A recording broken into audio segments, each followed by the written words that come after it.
And we will begin with everyone's NLCS preview. The Los Angeles Dodgers and the Atlanta Braves. The Bravos went out to Southern California for a showdown of baseball's two best teams. I think all ball knowers, most ball knowers, if asked, who is the best team in the baseball, would say either Atlanta or Los Angeles. Maybe some people would say the Orioles. Maybe some people would say the Phillies. I think those people are probably wrong. I believe these are the two best teams. But over the weekend, Jordan, there was only one king. The Los Angeles Dodgers sweeping the Braves, a close squeaker in game one on Friday before just kind of crushing them ass whooping on Saturday and Sunday. Yeah. If this is an LDS preview, I do hope we have more games like game on Friday than on Saturday and Sunday. LCS preview. Then I do hope it is a little bit more competitive. Yeah, I mean, the Dodgers offense over the last week or so has rounded into the this could be one of the greatest offenses we've ever seen. And we're going to talk about Ohtani specifically in a second. Freddie Freeman's having his worst season in 5 years. And it doesn't matter. They are, because of what Muncy's been, because of what Will Smith's been doing. Teoscar's got 8 homers. This lineup is absurd.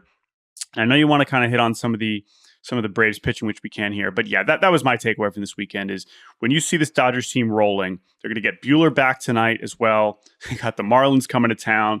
Probably tack on a few more wins here.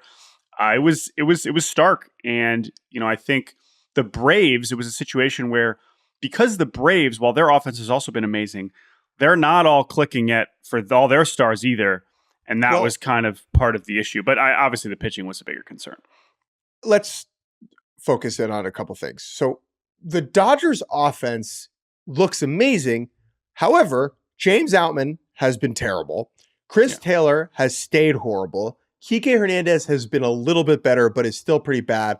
And Gavin Lux has continued to struggle. Yes. That's 4 players who we thought were integral to the bottom of the lineup, where we're like, oh, they haven't gotten better. However, part of the reason that things have looked a lot better is Andy Pages, the rookie, who came up a couple weeks ago. I think he had the walk-off on Friday night.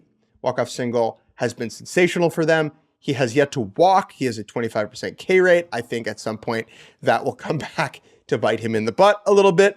But he has just raked. He's got a 4.29 BABIP, which is hilarious. But that's the thing. He's been about as good as you could ask. And he's still that kind of profile. If he's batting 7th or 8th, great. Fine. If you want, because honestly, that's in some ways what Outman was kind of doing last year, in terms of swing. Yeah. That's fine. That works because the top is just so good. It's so good and so exhausting to face these guys. And Shohei Ohtani, he's been the best hitter in baseball. So I know we were wondering, what happens if he only focuses on hitting? Well, we're finding out. And he is leading in every possible offensive category. The underlying numbers are laughable. I mean, it is just absurd. His hard hit rates and xWOBA and all this stuff. And he's got 10 homers. He had a 460-foot home run. The pitches that he's hitting out. I mean, Fried, he's like, what the hell am I supposed to throw this guy? Well, Fried, yes, the home run he hit off Fried was a backup curveball. But some of the other hits that he, at the 4-hit game was just what are you supposed to do? It's all right, sure, you want to walk him? It's not like the guys behind him stink. Right. But I think the biggest difference between these two teams over this past series that kind of came to the fore is the difference in the pitching depth, right? The Dodgers have had so many guys on the IL. They have a full rotation worth of hurlers that are hurt right now, including Kyle Hurt, which is just funny, but Clayton Kershaw, Walker Buehler, who will be back tonight. Yep. Right? Yep. Emmett Sheehan, Dustin May, who else? Bobby Miller, Tony Gonsolin. That's a whole rotation worth of guys, okay? Yep.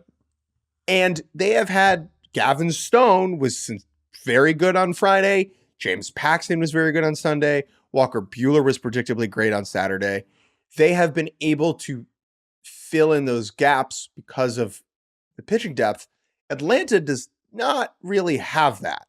And losing Spencer Strider feels like a really difficult thing to overcome, freaking duh.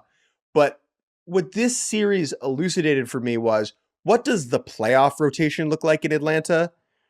When you see two teams that are definitely going to be in the playoffs play one another, and you think about who the starting pitchers are, and you think to yourself, is Bryce Elder really going to have to start a playoff game?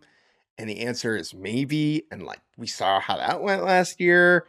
And Max Fried doesn't totally look right. I know he's been better recently. Charlie Morton is one of the best 40-year-old pitchers, not on steroids, that I've ever seen. And that deserves credit, but he's still on 40 years old. And so I think that it is fair for the Braves to say, well, we lost Strider, that stinks. But meanwhile, the Dodgers have Keep on coming. The whole rotation. Yeah. Yeah. Exactly. I don't know if that's going to bite Atlanta in the butt during the regular season, but it made me worry about them come October.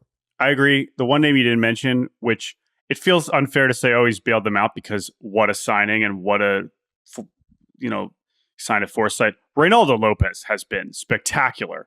And like, if he's this good, you're in better shape. If he's your three or your four, you don't have to worry about Elder. But that's still one that, like, we got to see him 5 starts. He's looked great. Again, we haven't seen him have a 30 starts of major league success as a starter before, so we'll see how that goes. But Dodgers, it was a resounding statement.